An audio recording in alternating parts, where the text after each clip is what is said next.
ભોગોપભોગ પરિમાણ વ્રતના સ્વરૂપ વિશે સમજણ લેશું. તો એમાં બે વસ્તુઓનું પરિમાણ કરવાનું છે. એક તો છે ભોગની વસ્તુઓ અને બીજી છે ઉપભોગની વસ્તુઓ. અને પહેલા આપણે આ જોઈ લીધું હતું ગઈકાલે કે આ બે પ્રકારે હોય છે. એક તો ભોજન આદિથી લેવાય છે આ વ્રત, એમાં 22 અભક્ષ્યનો ત્યાગ આવશે. 32 અનંતકાય એનું પણ ત્યાગ આવે છે. અને આગળ જે બાકી છૂટ લીધેલી છે વસ્તુઓની વાપરી શકવાની જે છૂટ છે એમાં હજી આગળ સંક્ષેપ કરવામાં આવે છે. અને પછી કર્મથી પણ એ લેવાય છે.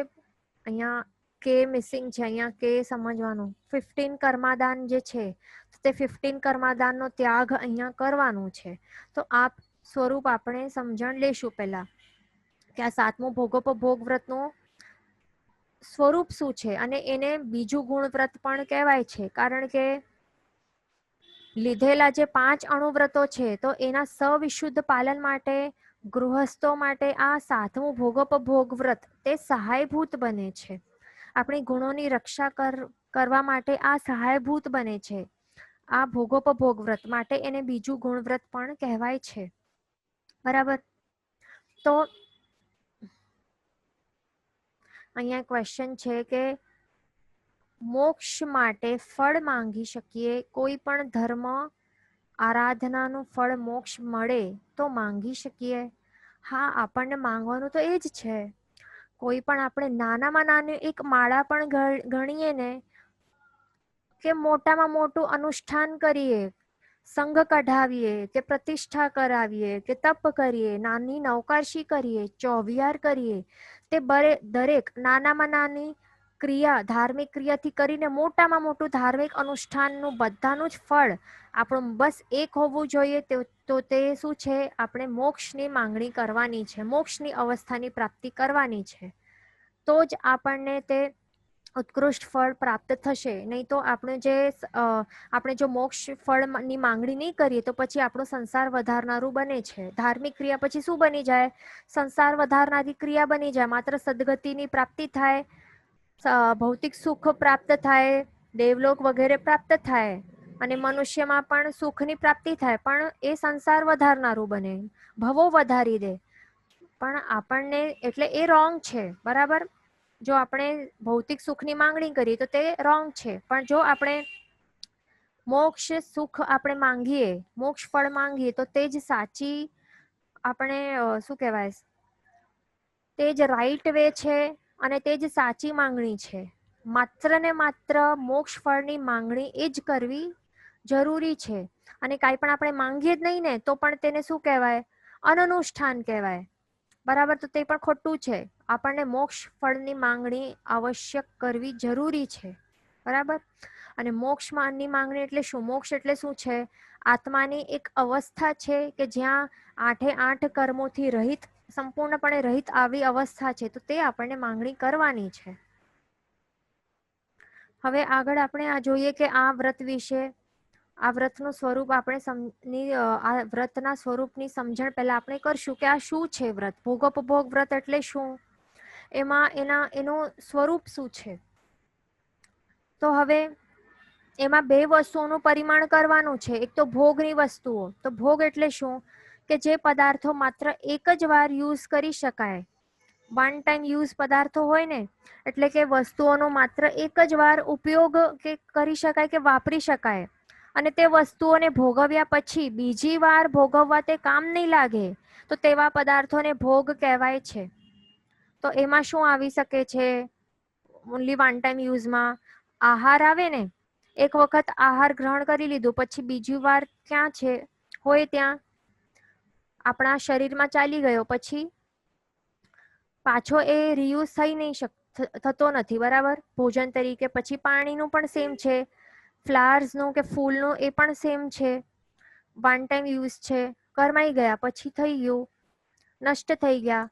પછી વિલેપન જે પણ છે, સમજો કે પાવડર હોય, ફેસ પાવડર હોય તો તે પણ વન ટાઈમ યુઝ છે. પરફ્યુમ્સમાં અત્તર, સેન્ટની બોટલ જે પણ કે પાન હોય તો તે બધું વન ટાઈમ યુઝ છે. તો તે બધાને શું કહેવાય છે? ભોગની વસ્તુઓ, ભોગના પદાર્થો કહેવાય છે. બરાબર, કે માત્ર એક વખત જ ઉપયોગમાં લઈ શકાય છે, એક વખત જ વાપરી શકાય છે અને સેકન્ડ ટાઈમ યુઝ કરી નથી શકાતું. પછી આગળ આવે છે ઉપભોગ. ઉપભોગ એટલે શું? ઉપભોગ એટલે કે જે પદાર્થોના એકવાર ઉપયોગ કર્યા પછી પણ બીજી ત્રીજી વાર કે તેનાથી પણ ઘણી જ વધારે વાર તેનો ઉપયોગ કરી નહીં શકાય. બરાબર, તે વારંવાર ભોગવવા માટે કે આપણે વાપરી શકીએ, વારંવાર ભોગવવા માટે કામ લાગે, તો તે પદાર્થોને ઉપભોગના પદાર્થો કહેવાય છે. બરાબર, તો એમાં શું આવી શકે છે એક્ઝામ્પલ્સ? કે જે એકથી વધારે વખત આપણે વાપરી શકીએ છીએ, રીયુઝ કરી શકીએ છીએ. તો એ જ મેઇન ડિફરન્સ છે. આ વન ટાઈમ યુઝ છે અને આ રીયુઝેબલ છે. એમાં શું આવશે? ઓર્નામેન્ટ્સ આવશે, કપડાં આવશે, ઘર, દુકાન, અહીંયા દુકાન ફરીથી સ્પેલિંગ મિસ્ટેક થઈ ગઈ છે, તો દુકાન, ઓફિસ, પછી પોતાની જે સ્ત્રી હોય કે પોતાના પુરુષ હોય તે, પછી ફર્નિચર, વ્હીકલ્સ, ઉપકરણો, બધું તે બધું રીયુઝ થઈ શકે છે ને, તો તે બધાને શું કહેવાશે? એવા પદાર્થોનો ભોગવટો વારંવાર કરી શકાય છે, માટે એમને ઉપભોગની વસ્તુઓ કહેવાય છે. બરાબર, તો આપણે અનાદિકાળથી રખડી રહ્યા છીએ આ સંસારમાં, તો અનંત ભવો પણ આપણે કર્યા હશે, તો તેમાં આપણે આવા ભોગ અને ઉપભોગની વસ્તુઓને આપણે અનંતી વાર ભોગવી છે. કઈ આ પહેલી વાર આપણને આપણે ભોગવી નથી રહ્યા આ ભાવમાં, અનાદિકાળથી અનંતી વાર આપણે ભોગવી જ છે. છતાં પણ આજ સુધી આપણા મન અને 5 ઇન્દ્રિયોને સંતોષ હજી સુધી પ્રાપ્ત થયો નથી. તે માંગ્યા જ કરે છે અને પરિગ્રહ કરવાની ઈચ્છા કરે છે. બરાબર, અને પછી કરેલા જે પદાર્થોનું જે સંગ્રહ કરી દીધું છે, તો તેનો આગળ ભોગ અને ઉપભોગ કરવા માટે તે પ્રેરાય છે. તેને મન થાય છે કે હજી સંગ્રહ વધારે કરું અને સંગ્રહિત વસ્તુઓનો ભોગ અને ઉપભોગ તે કરતો રહું, અને તેમાં જ તેના ભોગવટામાં જ આ વસ્તુઓના ભોગવટામાં જ લેપાઈને રહે છે અને આસક્તિપૂર્વક આ પદાર્થોને ભોગવટો કરતો રહે છે. અને ભોગવટા કરતા ટાઈમ રાગ દ્વેષ પણ કરે છે. કોઈક પદાર્થોના ભોગવટામાં આ જીવને સુખની અનુભૂતિ થાય છે. ફોર એક્ઝામ્પલ સમજો કે મુલાયમ ગોદડા હોય તો તે કઈ વસ્તુ છે? ભોગ કે ઉપભોગ? તે ઉપભોગની વસ્તુ છે ને, વારંવાર યુઝ કરી શકાય છે. તો જે મુલાયમ ગોદડા છે એના ભોગવટામાં સુખની અનુભૂતિ થાય છે. કે પછી બિઝનેસ હોય, મોટું દુકાન હોય કે મોટું ઘર હોય, તો એમાં પણ મજા આવતી હોય રહેવા માટે, કે એસી હોય કે પોતાની સ્ત્રી હોય, અથવા તો કોઈક સમજો ભોગની વસ્તુ છે, ટેસ્ટી આહાર છે, તો તે જ્યારે જીવ રાગપૂર્વક ગ્રહણ કરે છે, આહાર કરે છે, તો તેમાં રતિ કરે છે. આસક્તિપૂર્વક એનો સ્વાદ લઈ લઈને એનું એ આહાર કરે છે. બરાબર, તો આવી રીતે અમુક વસ્તુઓના ભોગવટામાં કરતા ટાઈમ, એનું વપરાશ કરતા ટાઈમ શું થાય છે? આસક્તિપૂર્વક ભોગવટો કરીને રાગ કરે છે, રતિ કરે છે. પણ અમુક વસ્તુઓ, અમુક પદાર્થોના ભોગવટો કરતા ટાઈમ તેને દુઃખની અનુભૂતિ થાય છે. ફોર એક્ઝામ્પલ, કારેલાનું શાક છે, ભોગની વસ્તુમાં આવશે આહારનું કારેલાનું શાક, તો તે એનું ભોગવટો એટલે કે એનું ભક્ષણ કરતા ટાઈમ દુઃખની અનુભૂતિ થાય છે. માટે એના ઉપર શું થાય છે? અરતિ થાય છે, અણગમો થાય છે કે દ્વેષ થાય છે. અથવા તો કોઈ અપ્રિય સ્ત્રી હોય, જે સ્ત્રી હોય એને બહુ બિલકુલ પણ ગમતી ના હોય, તો એનો ભોગવટો કરતા ટાઈમ એ દુઃખની અનુભૂતિ કરે છે. અથવા તો ખરાબ જૂની કાર હોય, ખખડેલી કાર હોય, કે નાનકડા ઘરમાં રહેતો હોય, તો એ નાનકડા ઘરમાં રહેતો હોય તો એનો ભોગવટો કરતા ટાઈમ એને પણ શું થાય છે? વારંવાર દુઃખની અનુભૂતિ થાય છે, દ્વેષ કરે છે કે કેવું ઘર છે, મને મોટું જોઈએ છે. અથવા તો અણગમું વસ્ત્ર હોય તો તે પહેરતા ટાઈમ પણ શું કરે છે? દ્વેષ કરે છે. એટલે આપણને સમજવાનું શું છે અહીંયા આ એક્ઝામ્પલ્સ ઉપરથી, કે આવી જે પણ વસ્તુઓ છે, તો એના જે પણ એટલે પદાર્થો છે એ બધા કેવા છે? ક્ષણભંગુર છે, ક્ષણિક છે અને નાશવંત છે. અને તેઓ કોણ છે? જીવોના તે ક્લેવરો છે, જડ વસ્તુઓ છે. તો આવી જે વસ્તુઓના ભોગવટા કરવાથી અથવા તો સુખની અનુભૂતિ થાય છે જીવને, અથવા તો દુઃખની અનુભૂતિ થાય છે. બરાબર. તો એમાં શું કરે છે, એમાં જો રાગ દ્વેષને ભેળવે છે તો પછી શું થાય છે, કર્મનું બંધ થાય છે. અને હા, વળી પોતાને જે શરીર મળેલો છે તો તેનું પણ તો એ ઉપભોગ કરે છે ને. આ શરીર સાધન રૂપે આપણને મળ્યું છે તો સમજો કે સ્થૂળ કે બેડોળ શરીર મળ્યું હોય કર્મોના કારણે, તો પછી શું થાય, આપણને આ મળેલું શરીર તે આપણને ગમતું નથી એટલે આપણે અરતિ કરીએ અને દ્વેષ કરે છે જીવ. અથવા તો બહુ સુંદર કે રૂપાળું શરીર મળેલું હોય તો પછી એનો ઉપભોગ કરતા ટાઈમ જીવને શું થાય છે, અહંકાર આવે છે કે રાગ કરે છે. તો આવું બધું કરવાથી શું થાય છે, ચીકણા પાપ કર્મોનું બંધ થાય છે. કારણ કે આ બધી વસ્તુઓ તો પૂતગલોથી જ બનેલી છે.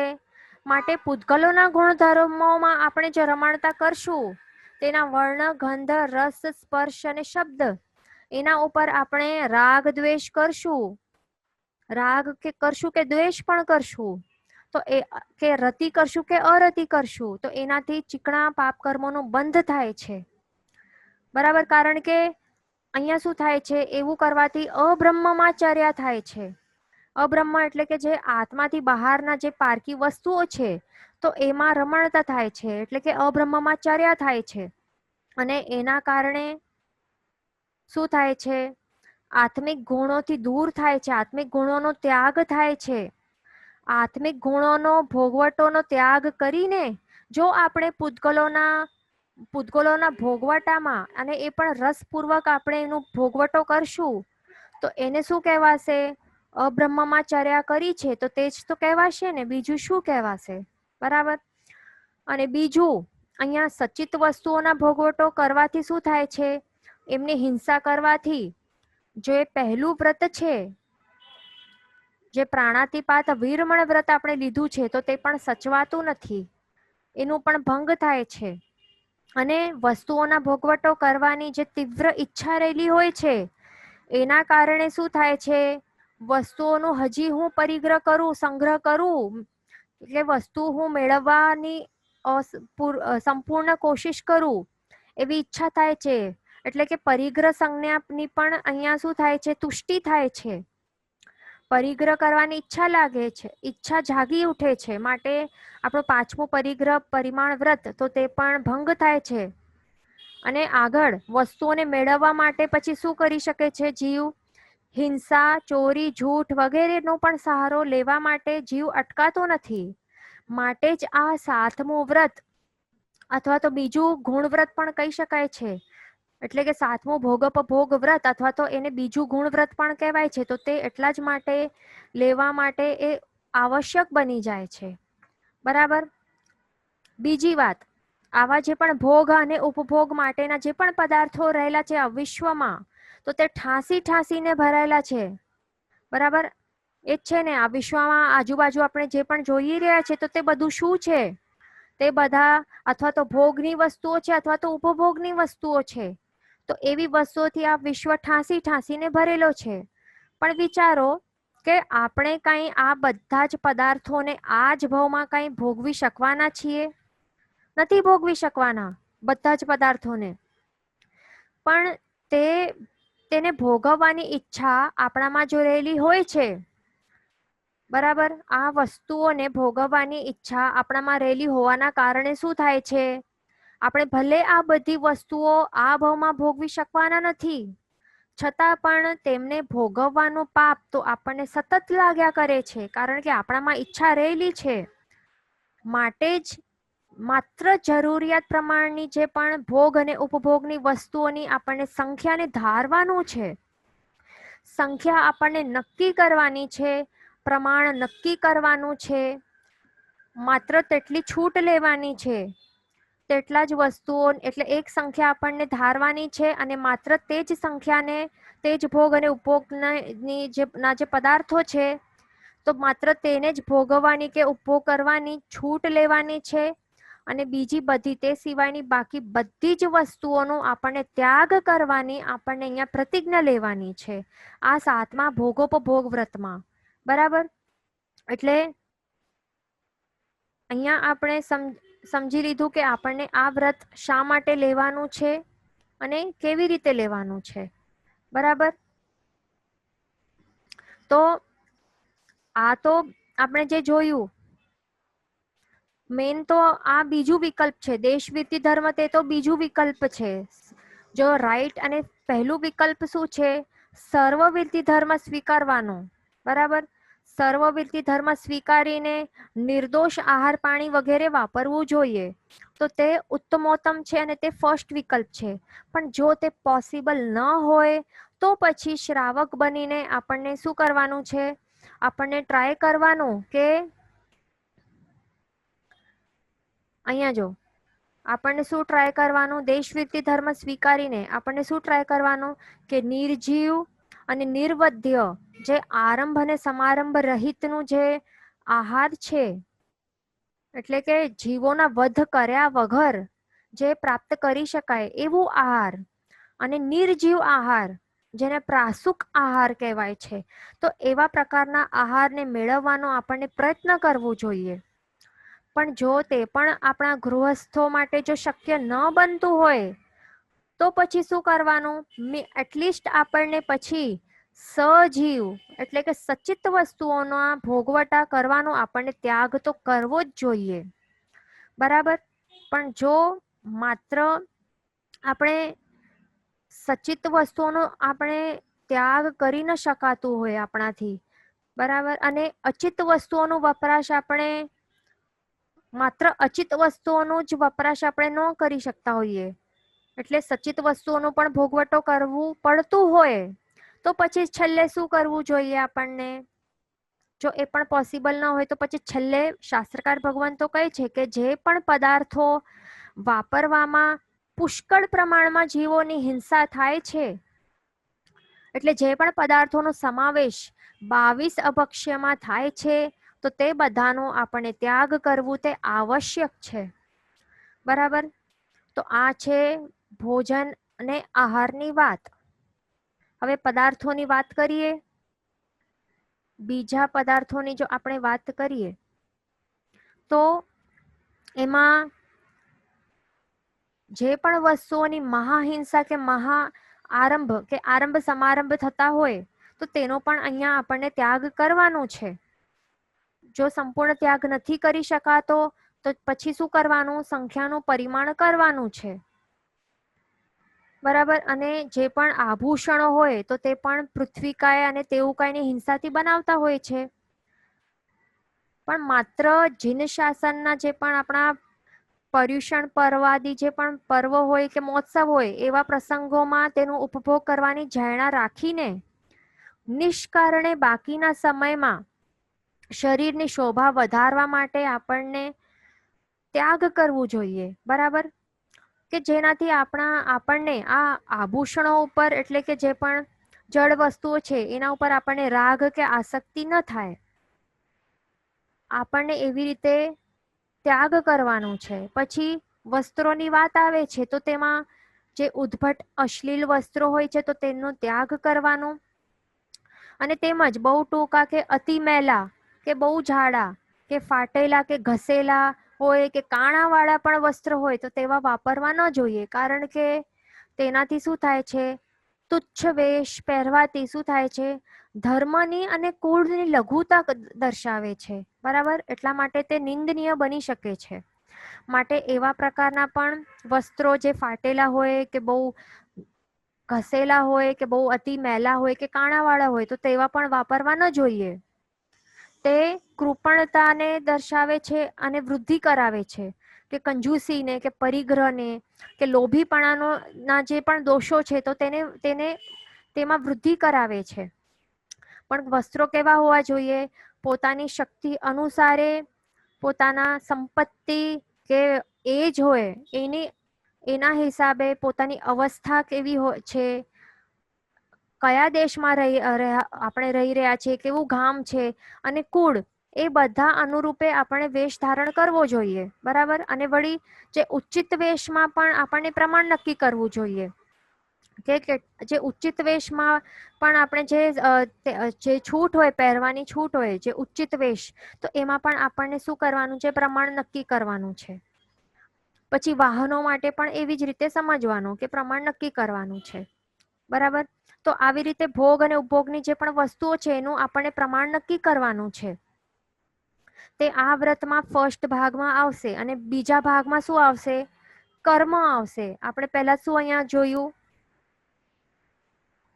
આપણે શું જોયું કે અહીંયા ભોજન આદિ એ બે પ્રકારે લેવાય છે આ વ્રત. ભોજન આદિથી અને બીજું છે કર્મથી. તો ભોજન વગેરે જે પણ આવશે આ તો 22 અભક્ષ્ય નો ત્યાગ, 32 અનંતકાય નો ત્યાગ અને 14 નિયમમાં બધા જ વસ્તુઓનું પરિમાણ. પછી બીજા પ્રકારે કર્મથી એટલે 15 કર્માદાન નો ત્યાગ. તો આ બીજું ભાગ છે આ વ્રતનું. બરાબર. તો બીજા ભાગમાં શું આવશે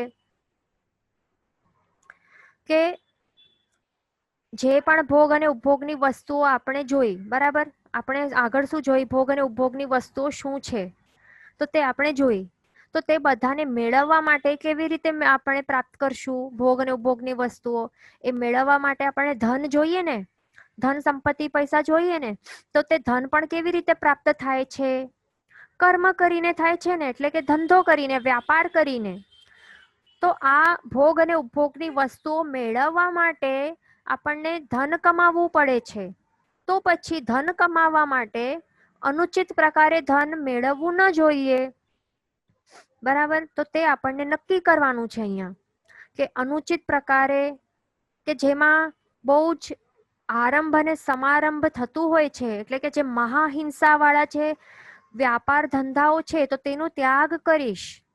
જે અન્યાય અનીતિ કર્યા વગર ધંધો કરીશ અને નિર્વધ્ય ધંધો કરીશ. નિર્વધ્ય એટલે શું? કે જીવોનો સંહાર થતું ન હોય, જીવોની મહાહિંસા કે એનું વધ થતું ન હોય એવા જે પણ આરંભ અને સમારંભ વગરના જે પણ મહાપાપ વગરના જે પણ વ્યાપાર ધંધાઓ જ માત્ર તે કરીશ. એટલે કે જે પણ 15 કર્માદાન છે તો તેનું આપણે ત્યાગ કરવાનું છે. તે આપણે દરેક એક એક કર્માદાન વિશે આપણે જોઈશું કે બિઝનેસીસ કેવા ન કરવા જોઈએ. બરાબર. પણ જો સમજો કે આપણાથી બિલકુલ પણ વ્યાપાર જો ધંધા વ્યાપાર ત્યાગ ન થતા હોય તો પછી એવા પ્રકારના ધંધા ત્યાગ એટલે છેલ્લે આપણને એવા ધંધા ત્યાગ કરવા જોઈએ કે જેમાં પુષ્કળ પ્રમાણમાં આરંભ અને સમારંભ થતું હોય છે. અને વળી જે પણ નિંદનીય ગણાતા હોય છે, લોકમાં જે પણ નિંદનીય ગણાતા હોય છે એવા ધંધાઓનું પણ આપણને અવશ્ય ત્યાગ કરવાનું છે. તે પણ આગળ આપણે એ બધું જોવાના છીએ. બરાબર. એટલે આ વ્રતનું સ્વરૂપ આપણે ઓવરવ્યુ જોઈ લીધું કે અહીંયા એમાં શું આવવાનું છે. બરાબર. એટલે કે ભોગ અને ઉપભોગની વસ્તુઓ અને તે વસ્તુઓને મેળવવા માટે જે કર્માદાન એટલે કે જે બિઝનેસ કે વ્યાપાર ધંધો જે કરવા પડતા હોય છે, તો તેમાં આપણને થાય તેટલું આપણને ત્યાગ કરવાનું છે. માત્ર જીવન જીવવા માટે જે આવશ્યક હોય, અતિશય જે અનિવાર્ય પદાર્થો હોય, એકદમ જીવન જરૂરિયાતની વસ્તુઓ, માત્ર તેનું આપણને પ્રમાણ અહીંયા નક્કી કરવાનું છે. બરાબર. અને તે પદાર્થોનું પરિમાણ આપણને તે રોજ રોજ 14 નિયમ લઈને આપણને તે પદાર્થોનું આપણને સંક્ષેપ કરવાનું છે. તો આવી રીતે આપણને આ વ્રતનું સ્વરૂપ છે. ભોગોપભોગ વ્રતનું સ્વરૂપ છે. ઓવરવ્યુ આપણે જોયું. બરાબર. તો હવે તે આપણને હવે આગળ આપણે આ વ્રત વિશે આપણે સમજણ લેવા પ્રયત્ન કરશું. આગળ કેવી રીતે કરવાનું છે. ઓવરવ્યુ આપણે જોઈ લીધું. હવે આપણે સૌથી પહેલા ત્યાગવા યોગ્ય જે 22 અભક્ષ્યો છે, આપણે ભોજનથી આપણે સ્ટાર્ટ કરશું. આપણે શું જોયું? બે પ્રકારે લેવાય છે, ભોજન આદિથી અને બીજું છે કર્માદાન. તો ભોજન આદિમાં શું આવશે? 22 અભક્ષ્ય ત્યાગ, 32 અનંતકાય ત્યાગ અને આગળ આવશે પછી 14 નિયમ. તો તે આપણે એવી રીતે લાઈનસર આપણે જોશું. તો હવે 22 અભક્ષ્ય જે છે તો તેના ભક્ષણનો ત્યાગ આપણને કરવું જરૂરી છે. શાસ્ત્રકાર ભગવાન તો કહે છે કે 22 અભક્ષ્ય જે છે વસ્તુઓ જે છે તો તેના ભક્ષણનો ત્યાગ કરશું તો આત્મામાં શુભ પરિણામો ઉત્પન્ન થાય છે. આપણા હૃદયમાં કોમળતા વધે છે અને અહિંસા નામક જે ગુણ છે કે દયા છે, કરુણા ભાવ છે, તો તેમાં વૃદ્ધિ થાય છે. અને કઠોરતા, અહિંસા એવા જે પણ દોષો છે તે આત્માથી દૂર થાય છે. બરાબર. અને સર્વ જીવોની સાથે સાચી મૈત્રીના ભાવો આપણે લાવી શકીએ છીએ અને રાગ દ્વેષનું નાશ થતા થતા વિતરાગ દશા તરફ આપણે આગળ વધી શકાય છે આપણાથી. એટલે અહીંયા શું કરવાનું છે, જેમાં ઘણા જીવોની હિંસા થાય છે તો એવી વસ્તુઓનો આપણને આહાર કરવો ન જોઈએ, અથવા તો જે પણ વસ્તુ એવી છે કે જે આપણા શરીર અને મનને બગાડે છે, શરીર અને મનને બગાડીને આત્માના જે ભાવ છે કે જે પરિણામો છે, તો તેને જે બગાડનાર જે પણ હોય છે એવા આહારનો ત્યાગ આપણને અહીંયા કરવાનું છે. બરાબર. એટલે અહીંયા આપણને સર્વજ્ઞ શ્રી અરિહંત ભગવાને આપણે શું કહ્યું છે, 22 એવી ચીજો બતાવી છે કે જે ત્યાગવા યોગ્ય છે, એનો સંપૂર્ણ ત્યાગ કરવું જરૂરી છે. તો એને શું કહેવાય છે, 22 અભક્ષ્યના નામથી તે ઓળખાય છે. બરાબર. તો એમાં હવે સૌથી ફર્સ્ટ શું આવશે, 22 અભક્ષ્યમાં પહેલા 5 ફળ આવશે. તો 5 ફળમાં પહેલું છે શું છે, ઉદુંબર, અથવા તો એને શું કહેવાય છે, ઉંબરડા કે ગુલર પણ કહેવાય છે, કે ઇંગ્લિશમાં ફિગ્સ પણ કહેવાય છે. ફિગ્સની અનેક પ્રજાતિઓ હોય છે. તો આ એક પ્રકારની ફિગ નામના જે ફ્રૂટ્સ છે તો તેની એક પ્રજાતિ છે, જેને સ્પેસિફિકલી ઉદુંબર કહેવાય છે, કે ઉંબરડા કે ગુલર પણ કહેવાય છે. તો એનું આપણને ત્યાગ કરવાનું છે. આ જે ફળ છે તો તે, અથવા તો વૃક્ષના ટેટા પણ કહેવાય છે, તો તે ખવાય નહીં. ઓકે, આપણે આ ફોટોસ જોઈ લઈએ તો આપણને ખ્યાલ આવી જાય કે શું છે.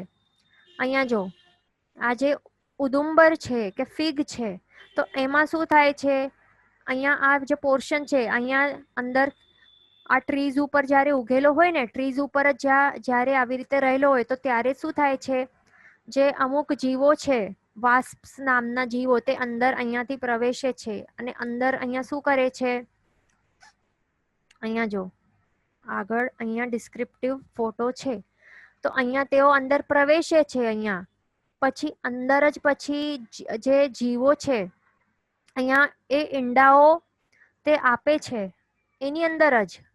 એટલે હજી પણ ફ્રૂટને નષ્ટ કર્યું નથી. ફ્રૂટ આખેનું આખું પડેલું છે, આપણને ખ્યાલ ના આવે. બરાબર. પણ એ અંદર ઘૂસી જાય અને પછી અંદર એ ઈંડાઓ આપે અને બધું પોલિનેટ કરે છે. જે પણ ફ્લાવર્સ અહીંયા જે પણ આપણને આ દેખાય છે એવી રીતે. તો મેઇન અહીંયા આપણને શું સમજવાનું છે, એ પ્રોસેસમાં આપણે ડિટેલમાં જવાનું નથી, પણ મેઇન એ સમજવાનું છે કે અંદર એ ઘણા બધા ઈંડાઓ આપે છે, અહીંયા જે આપણને દેખાય છે એવી રીતે. હા, અહીંયા ક્વેશ્ચન્સ આવેલા છે કે શું તે અંજીર છે. હાજી, આ અંજીર જ છે. બરાબર છે. આ ફિગ કહેવાય કે અંજીર કહેવાય છે. હા, તો એની અંદર એ બધું આ જીવડાઓ છે, અંદર ને અંદર આવું હોય સ્ટ્રક્ચર મેઇન આ ફ્રૂટનું. અંદર આ જીવો ઘૂસીને પછી શું કરે છે, અંદર ઈંડાઓ આપે અને પછી પોલિનેશન વગેરે કરે છે. આવી રીતે અંદર આપણને પછી ખ્યાલ પણ નહીં આવે અને આવા પ્રકારનું આ દેખાય છે જ્યારે સૂકી જાય છે લગભગ ત્યારે. બરાબર. એટલે આપણને એની આપણને બાધા લેવાની હોય છે. પછી બીજું ફળ કયું છે, અહીંયા આવેલું છે કે ચાઇલ્ડહુડમાં જોયું છે, એમાં એન્ટ્સ બહુ જ હોય છે. હા, એન્ટ્સ હોય છે અને બીજા આપણે જોઈને વાસ્પ નામના જે મચ્છર જેવા જે જીવો છે, એટલે જીવડાઓ ને ઈંડાઓ હોય છે એની અંદર જ હોય છે. બરાબર. આપણને લાગે કે બંધ તો છે ફ્રૂટ, અંદર ક્યાં ઘૂસેલું હશે, પણ અંદર ઘૂસીને આ બધું કરે છે. એના ઈંડાઓ ગોલ ગોલ નાના નાના હોય છે, આપણને ખ્યાલ પણ નહીં આવે. સાથે સાથે તેને બહુ બીજ પણ કહેવાય છે. પછી બીજું છે વડ. પહેલું આપણે શું જોયું, ઉદુંબર કે ઉંબરડા કે ગુલર, અને બીજું છે વડ. તો વડના જે પણ ટેટાઓ છે, આવા પ્રકારના જે ફ્રૂટ્સ છે, તો તે પણ ખવાય નહીં. એ પણ અભક્ષ્ય છે. એને ખોલીને પણ આવું દેખાય છે. એટલે એની અંદર પણ જીવો હોઈ શકે છે. માટે આ પણ જે વડના ટેટાઓ છે તો તે પણ અભક્ષ્ય ગણાય છે. એનો પણ આપણે ત્યાગ કરવું કમ્પલસરી છે. પછી ત્રીજું કોણ છે, ત્રીજું છે પીંપળો કે પીપળો કહેવાય કે પારસ પીપળો, જે પણ કહેવાય. એના જે પણ ફ્રૂટ્સ હોય, ફળો હોય છે કે ટેટાઓ કહેવાય, જે પણ કહેવાય, તો તે પણ અભક્ષ્ય ગણાય છે. એનું આવા પ્રકારના ફ્રૂટ્સ આ દેખાય છે. અહીંયા જો આવા, આ કાચા છે, પાકી ગયા બાદ આવા દેખાય છે, તો એ પણ આપણને ત્યાગવું જરૂરી છે. પછી ચોથો નંબરનું શું આવે છે? પ્લક્ષ આવે છે. પ્લક્ષ એટલે શું છે? એક આ પીપળાની જાતનું જ વૃક્ષ છે, એટલે એ જ પ્રજાતિ છે. બરાબર, એ જ સેમ પ્રજાતિ છે, પીપળાના જ જાતનું વૃક્ષ છે. અને આ ફળોને શું કહેવાય છે? પ્લક્ષ કહેવાય છે. તો આવા પ્રકારના દેખાય છે. અહીંયા જો આવા પ્રકારના એ દેખાય છે. તો એ બધું ત્યાગવા જેવું છે. આ જો લાલ થઈ પાકી જાય તેવું અત્યારે આવા પ્રકારના દેખાતા હોય છે.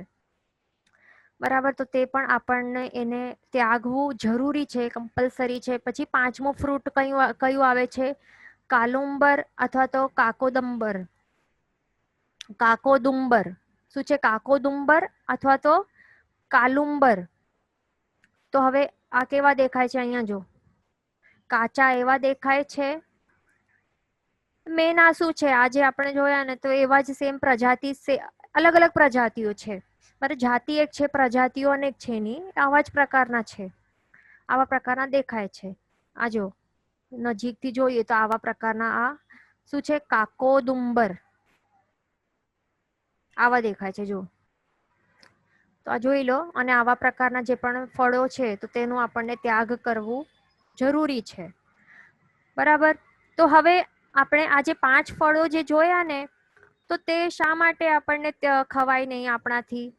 આ જે ફળો છે કે વૃક્ષના જે ટેટાઓ છે તે ખવાય નહીં. કેમ? કારણ કે આ 5માં શું હોય છે? 5માં મચ્છરના આકારના અતિ સૂક્ષ્મ ઘણા જ ત્રસ જીવો હોય છે. તે આપણે પહેલા જ આ જે ફોટો છે ને ડિસ્ક્રિપ્ટિવ આપણે જે જોયું, તો એમાં આપણે શું જોયું? આપણે ફરીથી જોઈ લઈએ. આ 5 માટે આ સેમ છે. બરાબર, એને જો આપણે ઓપન કરીએ ને તો આવું અંદરથી આવું જ દેખાય છે. તો એમાં શું થાય છે? એટલે મચ્છર જેવા જે વાસ્પ જે હોય છે ને, એવા પ્રકારના જે કીડાઓ છે તો તે પ્રવેશી જાય છે એની અંદર. અને એના ઈંડાઓ પણ રહેલા હોય છે. અતિ સૂક્ષ્મ ઘણા જ ત્રસજીવો હોય છે, માટે તે જીવોની હિંસા થાય છે આવા પ્રકારના ફ્રૂટ્સ ખાવાથી. આ 5 પ્રકારના. અને બીજું, આ ફળો ખાવાથી કઈ ભૂખ દૂર થવાની નથી. બરાબર, કઈ ભૂખ શમવાની નથી. માટે નિષ્કારણે આટલા બધા જીવોની હિંસા થાય છે આ 5 પ્રકારના ફળો ખાવાથી. બરાબર, અને બીજું, આ 5 પ્રકારના જે ફળો છે તો એને ખાનાર વ્યક્તિ, એના પેટમાં જો આવા પ્રકારના જો જીવો જો પ્રવેશી જાય જીવતા, તો પછી ખાનાર વ્યક્તિનું અકાળે મૃત્યુ પણ થઈ શકે છે. માટે આવા એટલે મેન તો એ હિંસાનું કારણ બને છે. બરાબર, અને ભૂખ પણ શમતી નથી. અને બીજું, પોતાના માટે પણ તે ઘાતક બની શકે છે. માટે શાસ્ત્રકાર ભગવંતોએ શું કહ્યું છે? આ 5 ફળોનો ત્યાગ કરવા માટે આપણને કયો છે? આ 5 પ્રકારના ફળોને શું કહેવાય છે? અભક્ષ્ય કહેવાય છે. બરાબર, અહીંયા હવે ક્વેશ્ચન્સ આવ્યા છે કે શું ડ્રાય ફ્રૂટ અંજીર પણ નહીં ચાલે, ડ્રાય ફ્રૂટ ફિગ્સ નહીં ચાલે?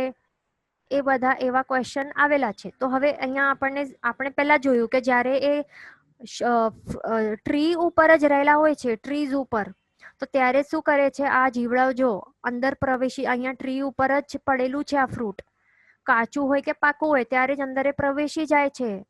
અને અંદર આટલા બધા ઈંડાઓ એ આપે છે, પોલિનેશન કરે છે. બરાબર, આવા પ્રકારના ઘણા પછી જીવોની અંદર જ તે ઉત્પત્તિ થઈ જાય છે. અંદર એ શું કરે છે? મેટ કરે છે એ જીવડાઓ. એટલે અનેક જીવડાઓ ઉત્પન્ન થાય છે. એકથી અનેક જીવડાઓ આવા અંદર જ ઉત્પન્ન થાય છે. એના ઈંડા એ આપે છે, એટલે ઓબ્વિયસલી અનેક જીવો ઉત્પન્ન થાય છે. અને પછી શું થાય છે?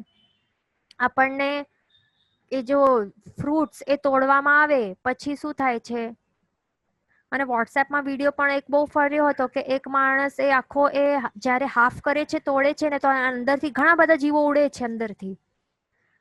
બરાબર, અને જો આવા મચ્છરના રૂપે જો પરિણમેલા ન હોય તો ઈંડાના રૂપે તો ત્યાં રહેલા જ હોય છે. બરાબર, અને પછી સૂકી જાય, આપણને તો એવા દેખાય.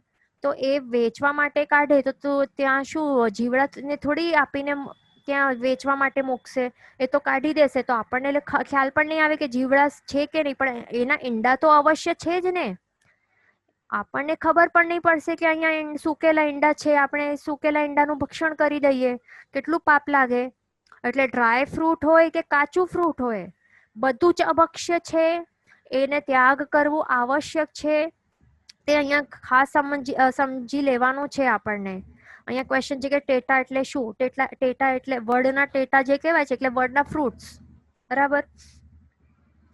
ઓકે, તો હવે આપણે આ 5 જે અભક્ષ્ય ફ્રૂટ્સ છે તેના વિશે આપણે સમજણ લઈ લીધી. હવે આગળ 22 અભક્ષ્યમાંથી હવે છઠ્ઠું, 7મું, 8મું અને 9મું એ કોણ છે? આગળ આપણે જોઈએ. ઓકે, તો હવે આગળ 4 કોણ આવે છે? 4 મહાવિગયો આવે છે. મદિરા, માંસ, મધ અને માખણ. આ 4 જે છે 4 મહાવિગયો, તેનો સમાવેશ આ 22 અભક્ષ્યમાં થાય છે. તો આ 4 પદાર્થોના કારણે શું થાય છે? પુષ્કળ પ્રમાણમાં મનમાં વિકારો પેદા થાય છે. એના કારણે તેમને મહાવિગય કહેવાય છે. આ 4 વસ્તુ એવી છે કે મનમાં તે વિકૃતિ પેદા કરાવે છે, આપણા આત્માના જે ભાવો છે તે બગાડી નાખે છે અને દુષ્કર્મો તરફ એ જીવ પ્રેરાઈ જાય છે, બરાબર. અને વળી આ જે 4 વસ્તુઓના ભક્ષણથી ઘણી જ જીવ હિંસા થાય છે. આ જે 4 વસ્તુઓ છે એના જે કલરના, જેના કલર છે એવા જ કલરના અસંખ્ય બેન્દ્ર જીવો તેમાં રહેલા હોય છે. એમને એનું ભક્ષણ કરવાથી ઘણું જ આપણને પાપ કર્મોનું બંધ થાય છે, ઘણી જ પ્રમાણમાં જીવ હિંસા થાય છે. માટે આપણને પ્રભુએ આ 4 વસ્તુઓનો સર્વથા ત્યાગ કરવા માટે આપણને કહ્યું છે, બરાબર. અને બીજા જે ધર્મો છે, અમુક એવા જે ધર્મો છે તેમાં જે પણ શિષ્ટ પુરુષો કહેવાતા હોય અન્ય ધર્મીઓના, તો તેઓ પણ આપણે ખ્યાલ હશે કે તેઓ પણ માંસ મદિરાને ત્યાગવા યોગ્ય જ કીધા છે, જે બીજા ધર્મના જે શિષ્ટ પુરુષો હશે તેઓ. એટલે મેન આપણને શું સમજવાનું છે? પ્રભુએ આપણને શું કહ્યું છે? પ્રભુએ પોતાના કેવલ જ્ઞાન દ્વારા આપણને જોઈને બતાવ્યું છે કે આ 4 પદાર્થોમાં પોતપોતાના જ રંગના અસંખ્ય જીવોની ઉત્પત્તિ એમાં થયેલી હોય છે અને તેમની જન્મ અને મરણની પરંપરા સતત એમાં કન્ટિન્યુઅસલી ચાલ્યા કરે છે.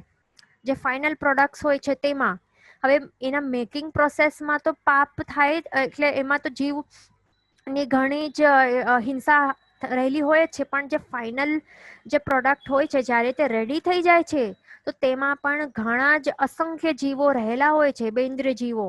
માટે આ જે 4 પદાર્થો છે એનું આપણને સર્વથા ત્યાગ કરવા માટે કહેલું છે, બરાબર. તો હવે પહેલું આપણે જોશું મદિરા. પહેલી મહાવિગય છે મદિરા કે દારૂ. તો એના વિશે આપણે સમજણ લેશું. તો આપણે મદિરા વિશે આપણે વધારે કંઈ સમજણ લઈએ એનાથી પહેલા આપણે શાસ્ત્રમાં એક દૃષ્ટાંત આવે છે, તો એનું સહાય લઈને આપણે આગળ વધશું. તો એમાં દારૂના કારણે કેવું ભયંકર પરિણામ એક આખી નગરીને ભોગવવું પડ્યું હતું, તો એ આપણે સમજશું. તો એમાં કૃષ્ણ મહારાજાનું દૃષ્ટાંત આવે છે. એક વખત શું થયું હતું? એક વખત થયું હતું કે જે આપણા ભગવાન છે નેમિનાથ ભગવાન, તે કેવલ જ્ઞાન પ્રાપ્ત કરી દીધું હતું, તે ભાવ અરિહંત તરીકે રહેલા હતા. તો ત્યારે કૃષ્ણ એમને પૂછે છે નેમિનાથ ભગવાનને કે હે ભગવાન, શું મારી આ દ્વારિકા નગરીનો અને યાદવોનો જે પણ એમાં રહે છે, યાદવો કહેવાય છે, તો એમનો અને મારો શી રીતે નાશ થશે? શું આ દ્વારિકા નગરી કાયમી ટકશે? એનું ફ્યુચર કેવું હશે? એવી રીતે પૂછે છે. તો ભગવાન કહે છે, નેમિનાથ ભગવાન કહે છે કે કૃષ્ણ, આ નગરી તો શાશ્વત તો છે નહીં, નગરીઓ કઈ શાશ્વત હોય? જે ઉત્પન્ન થાય છે તે તો નાશ તો અવશ્ય થવાના જ છે. તેમજ દ્વારિકા નગરીનું પણ એક દિન એ નાશ થવાનું છે. તો કૃષ્ણ ટેન્શનમાં આવી ગયા અને પછી તેઓ પૂછે છે કે આ દ્વારિકા નગરીનો નાશ શેનાથી થશે? તો પ્રભુએ શું કહ્યું? મદિરાથી. મદિરાથી તારી આ દ્વારિકા નગરીનો અને યાદવોનો નાશ થશે. તો આ સાંભળીને કૃષ્ણ મહારાજે શું કર્યું? સંપૂર્ણ નગરીમાંથી શું કર્યું? દારૂને કાઢી દીધું. તો કેવી રીતે?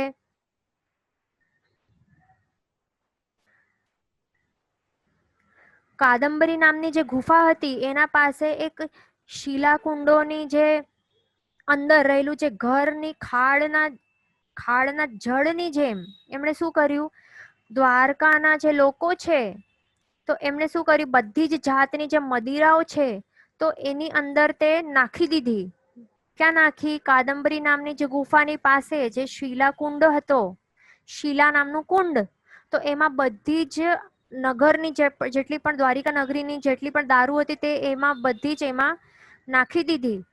પણ ભવિતવ્યતા તો એવી જ રહેલી હતી એ નગરીની, કાંઈ ચેન્જ થવાનું ન હતું. માટે એક વખત શું થયું હતું? પછી એક વખત જે કૃષ્ણના જે પુત્રો હતા, શાંબ, પ્રદ્યુમ્ન વગેરે જે પણ પુત્રો હતા, તેઓ નગરીની બહાર ગયા હતા, દૂર એક વનમાં ગયા હતા.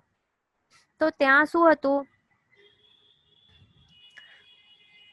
ત્યાં કોઈક સેવક પુરુષ ફરતો ફરતો ત્યાં આવ્યો. કોણ? શાંબકુમારનો કોઈક સેવક પુરુષ ત્યાં ફરતો ફરતો આવ્યો અને તેને તૃષા લાગી હતી, બહુ પ્યાસ લાગેલી હતી. તો ત્યાં આપણે શું કહ્યું? શિલાકુંડમાં નાખેલું હતું ને, તો શિલાકુંડમાંથી એને શું કરી? મદિરા પીધી અને તેના સ્વાદથી તે બહુ હર્ષિત થઈ ગયો. અને એને શું કરી? એક મસક ભરી, એટલે એક વેસલ ભરી, એક પાત્ર ભર્યું આ મદિરાથી. અને એને શું કર્યું? એ શાંબકુમાર ની પાસે તે લઈ આવ્યો અને શાંબકુમારને તે ભેટ આપી. તો એ જોઈને પછી શું થયું? શાંબકુમાર બહુ જ અતિહર્ષ પામ્યો અને પછી એ પીવા લાગ્યો. એને એટલે એને મદિરા પાન કર્યું. બરાબર. પછી એનાથી શું થયું? એને પૂછ્યું, શાંબકુમારે પૂછ્યું કે આવી ઉત્તમ મદિરા તે ક્યાંથી લાવી? એનું સ્થાન તો બતાવો. તો પછી એ બતાવે છે કે આ કાદંબરી ગુફાની ત્યાં જે શીલકુંડ હતું તો ત્યાંથી મેં લાવી છે. તો શાંબકુમાર ત્યાં જઈને પછી મદિરા પીવા લાગ્યો. બરાબર. તો હવે આ આપણને સમજવા જેવું છે કે આ મન અને 5 ઇન્દ્રિય ઉપર આપણે જો કાબુ ન મૂકીએ તો આત્મા ઉપર તો શું થાય છે? કુનિમિત્તો મળે ને, આ મદિરા જેવા કુનિમિત્તો મળતા શું થાય છે? આપણે જો મન અને ઇન્દ્રિયો ઉપર કાબુ ન મૂકીએ તો પછી આત્મા ઉપર રહેલા જે કુસંસ્કારો છે તો તે જાગી ઉઠે છે. ખરાબ આદતો, ખોટી માંગણીઓ બધું એ કરવા લાગે છે. બરાબર. અને જે હમણાં સુધી એની શાંત હતી તે બધી ઉછળે છે. જે કુસંસ્કારો તે ઉછળી એટલે એ જાગી ઉઠ્યા છે. માટે હવે કૃષ્ણના પુત્ર તે રહી ન શક્યા. એમણે શું કરી? આ દારૂ નું ભક્ષણ, જે મદિરાનું પાન એમણે કરી દીધું. શાંબકુમારે તો કર્યું, પણ પોતાના ભાઈઓને પણ, અને જે ભાઈઓના જે પુત્ર હતા એમણે બધાને જ આ મદિરા પાન કરી. સેવકો પાસે મંગાવીને મદિરા પીવા લાગ્યા. બરાબર. એટલે એક દારૂ એવી એક દુષ્ટ અને ખરાબ વસ્તુ છે. એ કેવી છે? એ નશો તો ચડાવે જ છે, પણ શું કરે છે? એના સેવનથી જીવ પોતાની મર્યાદા, પોતાના ગુણોને ભૂલી જાય છે. તે મદમાં ચઢી જાય છે અને પછી પોતાના જે ઇન્દ્રિયો છે, પોતાનું મન છે, તો તેને કાબુમાં રાખી શકતો નથી. અને આગળ તે અનેક એવા દુષ્કર્મો કરે છે, હિંસા કરે છે, મૃષા, ચોરી, અબ્રહ્મ સેવન વગેરે અનેક પાપો કરવા માટે તે હેઝિટેટ પણ પછી કરતો નથી. એટલા માટે મદિરાનું સેવન એ બધા જ પ્રકારના જે દુષ્કર્મો છે તો એ બધા દુષ્કર્મોને એ લાવે છે. એટલે મદિરાનું સેવન તે એક પહેલું પગલું છે. એ પહેલું પગલું ભરશું તો આગળના બીજા પગલાઓ પણ ભરાઈ જશે. હિંસા વગેરે એ કરાવી નાખે છે. માટે જ તેના સંપૂર્ણ ત્યાગની પ્રતિજ્ઞા આપણને લેવી જરૂરી છે. પણ અહીંયા કૃષ્ણના પુત્રો અને એમના જે પણ પુત્રો છે, પુત્રના પુત્રો, તેમને ખ્યાલ હોવા છતાં કે આ જે નગરી છે તે મદિરાના કારણે એ નાશ પામશે, છતાં પણ તેનું સેવન એ લોકો એ ભરપૂર માત્રામાં કરે છે અને મદમાં ઉન્મત્ત બનીને આગળ શું કરે છે તે હવે આપણે આવતીકાલે જોશું. બરાબર. અને અહીંયા જે પણ થોડા ઘણા ક્વેશ્ચન છે આવતીકાલે આપણે જોશું. જીન વચન વિરુદ્ધ બોલાયું હોય તો મિચ્છામિ દુક્કડમ સર્વમંગલ માંગલ્યમ સર્વ કલ્યાણ કારણમ પ્રધાનમ સર્વ ધર્માણમ જૈનમ જયતિ શાસનમ. પ્રણામ.